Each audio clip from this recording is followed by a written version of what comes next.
Beritakanlah firman, siap sedialah baik atau tidak baik waktunya. Shalom, puji Tuhan, berkat dan kemurahan Tuhan memungkinkan kita boleh ada lagi dalam renungan harian di hari ini. Firman Allah berkata bahwa segala tulisan yang diilhamkan Allah itu bermanfaat untuk mengajar, untuk menyatakan kesalahan, untuk memperbaiki kelakuan, dan untuk mendidik orang dalam kebenaran. Sehingga firman itu sangat penting bagi pertumbuhan iman, pertumbuhan rohani kita. Nats firman Allah yang menjadi perenungan kita bersama di hari ini, saya ambil dari Titus pasal 1 ayat 5 sampai dengan ayatnya yang ke-9. Secara khusus saya akan baca ayatnya yang ke-7. Firman-Nya berkata demikian. Sebab sebagai pengatur rumah Allah, seorang penilik jemaat harus tidak bercacat, tidak angku, bukan pemberang, bukan peminum, bukan pemarah, tidak serakah, melainkan suka memberi tumpangan, suka akan yang baik, bijaksana, adil, saleh, dapat menguasai diri.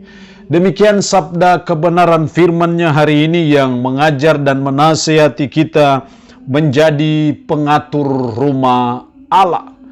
Sebagai umat, sebagai orang yang percaya, dan lebih khusus bagi kita yang dipanggil secara full time tapi juga part time dalam melayani di kebun anggur Tuhan, atau juga sebagai pengatur rumah Allah, kita dituntut beberapa hal yang harus kita penuhi sebagai standar minimal yang harus ada dalam hidup kita. Inilah yang dinasihatkan oleh Paulus kepada Titus yang dia tempatkan sebagai pengatur rumah Allah di Kreta pada waktu itu. Dalam ayat 7, sebab sebagai pengatur rumah Allah, sebagai pengatur rumah Allah, Titus termasuk sebagai orang yang ditugaskan oleh Paulus untuk mengatur rumah Allah, tetapi juga memilih orang-orang khusus untuk terlibat sebagai pengatur rumah Allah.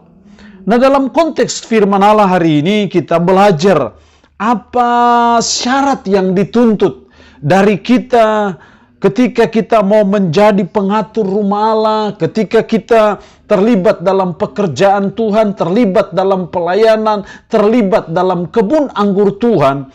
Ada beberapa syarat yang dituntut dari kita. Yang pertama dalam ayatnya yang ke-6, yakni orang-orang yang tak bercacat, yang mempunyai hanya satu istri, yang anak-anaknya hidup beriman, dan tidak dapat dituduh karena hidup tidak senonoh atau hidup tidak tertib.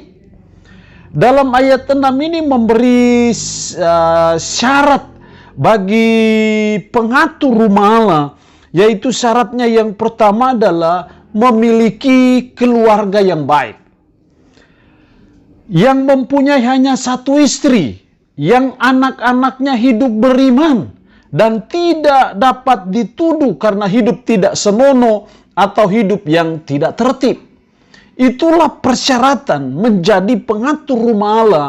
Supaya kita bisa mengatur rumah Allah dengan baik, maka hendaknya kita belajar dan terus berusaha supaya kita memiliki keluarga yang baik, supaya kita membangun keluarga yang baik, supaya ketika kita menjadi pengatur rumah Allah, kita bisa mengaturnya dengan baik, karena kita memiliki keluarga yang baik. Itu syarat yang penting yang diisyaratkan oleh kebenaran firman Allah di hari ini.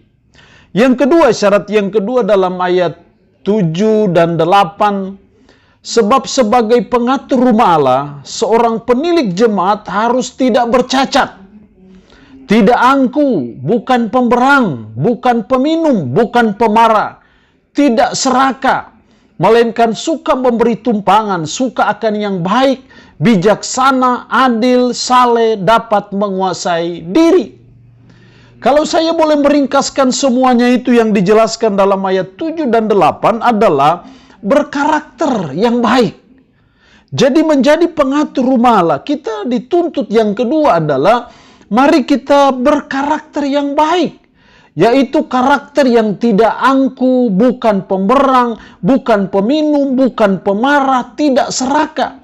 suka memberi tumpangan, suka akan yang baik, bijaksana, dan seterusnya. Saya melihat itu lebih kepada suatu karakter yang baik. Itu yang dituntut dari saudara dan saya ketika kita menjadi pengatur rumah Allah. Mari kita terus membangun suatu karakter hidup yang baik. Mari kita membangun suatu pola hidup yang baik, kelakuan hidup yang baik, style life hidup yang baik. Karena itu yang akan menunjang kita ketika kita menjadi pengatur rumah Allah. Itu berarti bahwa mari kita terus mendiagnosa diri. Kita terus memperbaiki diri, mengevaluasi diri, mengassessment diri. Dan bila didapati ada karakter-karakter kita yang tidak baik, ada karakter-karakter kita yang tidak berkenan kepada Allah, mari kita terus memperbaikinya. Kita terus berproses untuk terus mengasahnya. Dan kita mulai belajar meninggalkan karakter-karakter yang tidak baik. Tapi sebaliknya kita terus membangun karakter hidup yang baik. Karena itu yang dituntut Tuhan bagi kita ketika kita menjadi pengatur rumah Allah. Yang ketiga, yang dituntut dari kita sebagai pengatur rumah Allah ayat 9. Dan berpegang kepada perkataan yang benar, yang sesuai dengan ajaran yang sehat, supaya sanggup menasihati orang berdasarkan ajaran itu, dan sanggup meyakinkan penentang-penentangnya. Berpegang pada perkataan yang benar. Perkataan yang benar itu yang sesuai dengan ajaran yang sehat. Jadi sama dengan artinya bahwa berpegang pada ajaran yang sehat. Ini hal yang ketiga yang dituntut dari kita menjadi pengatur rumah Allah. Mari kita berpegang pada ajaran yang sehat, yaitu perkataan yang benar. Atau ajaran yang benar. Ajaran yang benar adalah ajaran yang sesuai dengan firman. Dan ajaran yang sesuai dengan firman, itulah ajaran yang sehat. Karena itu kita terus belajar sebagai pengatur rumah Allah untuk kita terus belajar. Belajar dan terus belajar. Untuk kita terus memahami firman, memahami kebenaran itu dengan baik, dengan benar, supaya kita memiliki pengajaran yang sehat, dan akhirnya kita berpegang pada ajaran yang sehat. Dan kalau kita berpegang pada ajaran yang sehat, maka kita sanggup menasihati orang berdasarkan ajaran itu, dan sanggup meyakinkan orang-orang yang menentang kita. Jadi berpegang pada ajaran yang sehat itu sesuatu yang sangat penting, dan saya percaya ajaran yang sehat adalah ajaran yang sesuai dengan firman, ajaran yang sesuai dengan kebenaran, dan itu yang Tuhan mau sebagai pengatur rumah Allah. Allah yang punya firman ini memberkati kita dengan firman-Nya di hari ini. Amin. Mari kita berdoa. Puji syukur untuk kebenaran firman-Mu hari ini yang mengajar dan menasihati kami menjadi pengatur rumah Allah.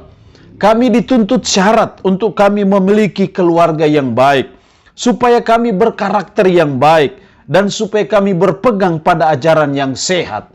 Roh-Mu yang kudus tanamkan dan meteraikan firman dalam hati dan pikiran kami, dan sanggupkanlah kami untuk bisa memberlakukan firman ini dalam hidup kami sehari-hari. Hamba mohon berkat Tuhan bagi umat-Mu yang mendengarkan renungan harian di hari ini.